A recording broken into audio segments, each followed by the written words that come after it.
Mic बंद रखिए please.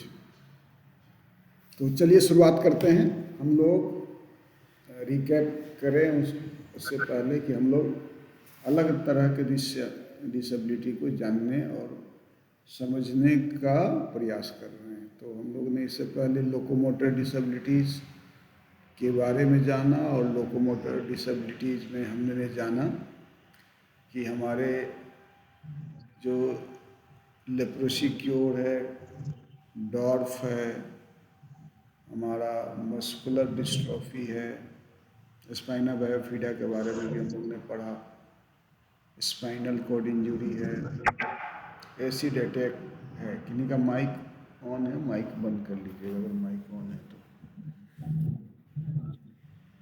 तो जिस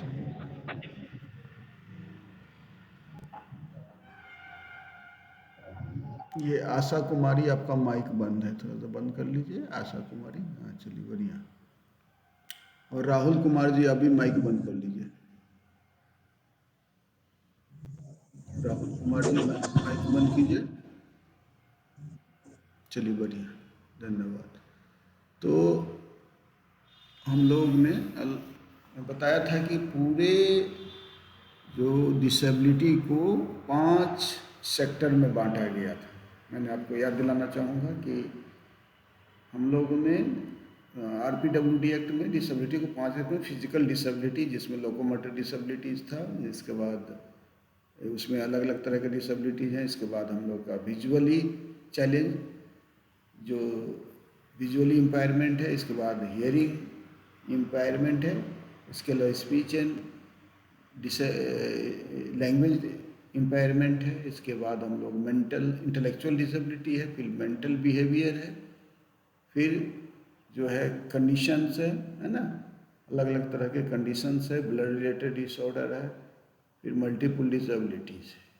टोटल जो है 5 कैटेगरी में बांटा गया था। हम लोग पहला कैटेगरी लोकोमोटर को में फिजिकल डिसेबिलिटी में पहला हम लोग लोकोमोटर कंप्लीट कर लिए। विजुअली इम्पायरमेंट का मतलब तीसरा हम लोग डेफ एंड हार्ड हियरिंग के बारे में हम लोग पढ़ रहे हैं। तो जानते हैं क्या है सुनने की प्रक्रिया, कब होता है, जब हम अभी ध्यान से सुन रहे हैं, ध्वनि उत्पन्न होता है, कंपन होता है, साइंस में हम लोग पढ़े हैं, है ना। और हवा की गति या कंपन पैदा होती है जब यह वायु गति कान को उत्तेजित करती है ना। कान को जब उत्तेजित करती है तो हम फिर सुनाई देता है, फिर क्रेनियल नर्व से, और क्रेनियल नर्व से फिर हमारा ब्रोका एरिया ब्रेन में जाता है। जब हम ब्रेन को पढ़ाएंगे तो आपको उसके बारे में चर्चा करेंगे। और हमारी सुनने का जो कैपेसिटी है क्या है, 20 हर्ज से 20,000 हर्ज तक, है ना।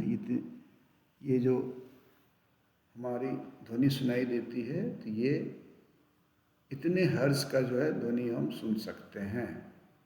इतना कंपन जो होता है उसको कंपन एक तरह से बुझिए, है ना, ध्वनि तरंग, इसको मान लीजिए तरंग जो होता है।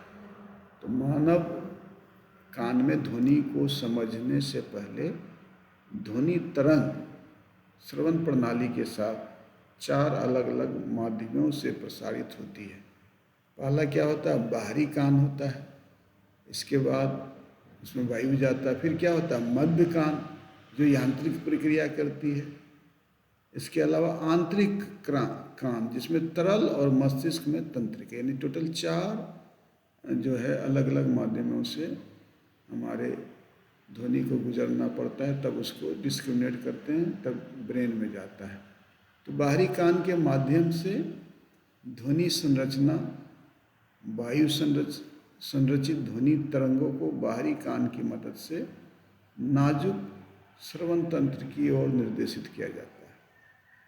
पहले पिन्ना, अब जानते हैं हमारा बोन्स है, जो धीरे धीरे ध्वनि तरंगों को कान के नहर, जो हमारा नहर है कान का पूरा यहाँ से वहाँ तक जगह है, फनल करता है, फिर जो उस स्पेस से जो कैनाल बना हुआ है कान के नहर द्वारा जाता है। मध्य कान, ये भी जानना जरूरी है कि हमारा बाहरी कान, तो बाहरी कान को हम लोग क्या कर लेंगे, इसको हम लोग हाईलाइट कर देते हैं जिससे कि आपको बाहरी कान के बारे में जानना है। मध्य कान, मध्य कान में क्या होता है कि मध्य कान के माध्यम से ध्वनि संरचना जब हवा की गति कान की झिल्ली से टकराती है तो क्या होता है, तो कान की झिल्ली या कान का पर्दा हिल जाता है और इस बिंदु पर ध्वनि तरंग के माध्यम से उत्पन्न ऊर्जा हवा के माध्यम से मध्य कान में ठोस माध्यम से स्थानांतरित हो जाती है। मध्य कान की जो ऑसिकुलर श्रृंखला है, शंखनुमा, मेलियस के माध्यम से, मेलियस क्या एक बोन है, पहले आपने जाना पिना है ना, इस पिना को भी हम हाईलाइट कर देते हैं। इसके बाद हमारा मेलियस, जो हमारा बोन में मेलियस एक हड्डी होती है बहुत छोटी सी, के माध्यम से ईयर ड्रम तक जुड़ता है ताकि ईयर ड्रम की कोई भी गति ऑसिकुलर श्रृंखला, ऑसिकुलर क्या होता है, एक जगह जैसे घड़ी होता है, ऑसिकुलर श्रृंखला की 3 छोटी छोटी हड्डियों की गति से सेट कर दे। और फिर आंतरिक कान के माध्यम से क्या होता है, ध्वनि संरचना ऑसिकुलर श्रृंखला, जैसे कि घड़ी की सुई, जो वो दीवाल घड़ी जो पहले आप लोग देखे हैं कि नहीं देखे हो, टन टन टन एक जगह, फिर वहाँ से फिर लेफ्ट से फिर मिडिल, फिर राइट, वो श्रृंखला ऊर्जा को ठोस माध्यम से स्टेपस, क्या है एक हड्डी है स्टेपस के माध्यम से आंतरिक कान के तरल माध्यम में स्थानांतरित करती है। और स्टेपस क्या करता है, अंडाकार खिड़की से जुड़ा हुआ था, अंडाकार खिड़की गति जो कर्णावत द्रव और बेसिलर झिल्ली के साथ गति पैदा करती है। बेसिलर झिल्ली क्या होता है, बेसिलर झिल्ली के साथ गति कोर्टी के अंग आवृत्ति विशेष क्षेत्रों में उत्तेजित करती है, जो बदले में तंत्रिका अंत की एक श्रृंखला को उत्तेजित करती है। फिर क्या है, मस्तिष्क में ध्वनि का संरचना, ये कैसे होता है ये भी जानना है। एक बार जब तंत्रिका आवेगों की शुरुआत के साथ मध्यम में एक और परिवर्तन होता है, द्रव तंत्रिका तक, तंत्रिका आवेगों की 8वीं CN के माध्यम से श्रवण पथ के विभिन्न नाभिकों के माध्यम से मस्तिष्क क्षेत्र तक प्रसारित किया जाता है। और यह मस्तिष्क ही है जो क्रेनियल नर्व, जो तंत्रिका आवेगों की व्याख्या करता है और एक विचार, चित्र या अन्य मान्यताओं को प्रतीक जो है बनाता है, जो हमारा हाइपोथैलेमस एरिया है, जो ब्रोका एरिया है।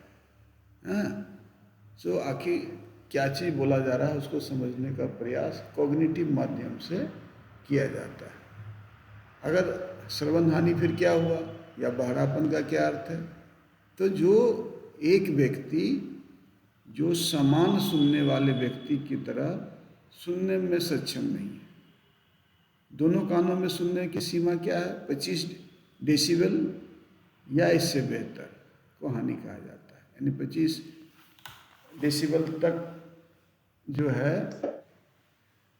ही सुन पाता है, उससे आगे नहीं सुनता है, तो सुनने में कठिनाइयाँ उन लोगों को संदर्भित करता है जिनकी सुनने की क्षमता हल्के से लेकर गंभीर तक होती है, यानी डेसिबल में मापा जा गया है। बधिर लोगों में अधिकतर गंभीर श्रवण हानि होती है, जिसका अर्थ है बहुत कम सुनाई, यानी हमने देखा तो 70 डेसिबल से 100 डेसिबल, यानी उससे ऊपर का जो होता है डेफ होता है, लेकिन जो 50 डेसिबल से 60-70 डेसिबल तक होता है वो हार्ड हेडिंग होता है। तो क्या हुआ था, दिव्यांग व्यक्ति अधिनियम 1995, मैंने बोला था इसका फुल फॉर्म क्या था, equal opportunity protection of right and full participation. इसको हम लोग जो है PWD एक्ट 1995 बोला जाता है। तो PWD अधिनियम में दिव्यांगता को परिभाषित में श्रेणी हानि भी शामिल है, यानी श्रवण हानि का होता है बोलने की बातचीत की आवृत्ति में कम से कम 60 डेसिबल या उससे अधिक हानि। ठीक है, तो